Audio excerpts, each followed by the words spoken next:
Serial जाने अनजाने हम मिले के आने वाले एपिसोड में देखने को मिलेगा हाई वोल्टेज ड्रामा, जहां रीत, राघव और रोहित के बीच की लड़ाई अब एक खतरनाक मोड़ लेने वाली है। कहानी की शुरुआत होती है ऑफिस के कॉन्फ्रेंस रूम से, जहां राघव गुस्से में लाल चेहरा लिए रीत से कहता है, तुमने यह टेंडर का काम रोहित को क्यों सौंप दिया? ये मेरा प्रोजेक्ट था, मेरी मेहनत थी, फिर अचानक तुमने ऐसा क्यों किया? रीत पहले तो चुप रहती है, लेकिन फिर अचानक उसके लहजे में भी आग झलकती है। राघव, मैं अब तुम्हारे हर फैसले पर आंख मूंद कर भरोसा नहीं कर सकती। ऑफिस में सबको बराबरी का हक है और इस बार मैंने वही किया जो सही लगा। रोहित इस प्रोजेक्ट को बेहतर संभाल सकता है।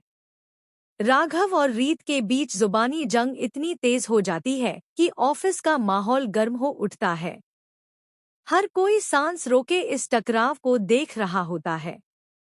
तभी बीच में आता है रोहित, जिसकी एंट्री मानो आग में घी डालने जैसी होती है।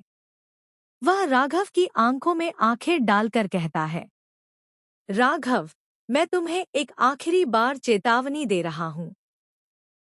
रीत से दूर रहो। हमारे पास तुमसे ज्यादा शेयर्स हैं, तो टेंडर भी मैं ही भरूंगा। और अगर तुम्हें ये मंजूर नहीं, तो रास्ता खुला है। राघव का चेहरा तमतमा उठता है।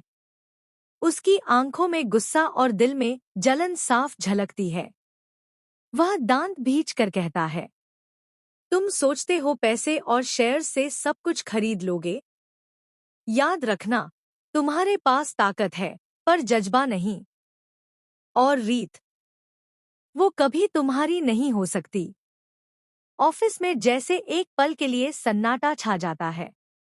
रीत बीच में आने की कोशिश करती है, लेकिन दोनों के बीच का टकराव अब बहुत गहराई तक जा चुका है।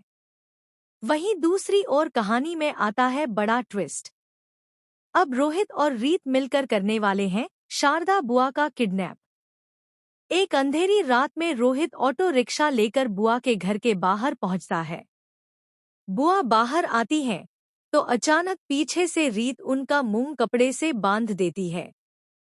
माफ करना बुआ जी, रीत ठंडी आवाज में कहती है, अब वक्त आ गया है आपको वही दर्द महसूस कराने का जो आपने हमें दिया। रोहित बुआ को ऑटो में डालकर एक पुराने वेयरहाउस की तरफ ले जाता है। वहां एक काल कोठरी जैसी जगह है, अंधेरा, धूल और डरावना सन्नाटा। रोहित और रीत मिलकर बुआ को एक लकड़ी के बक्से में बंद कर देते हैं।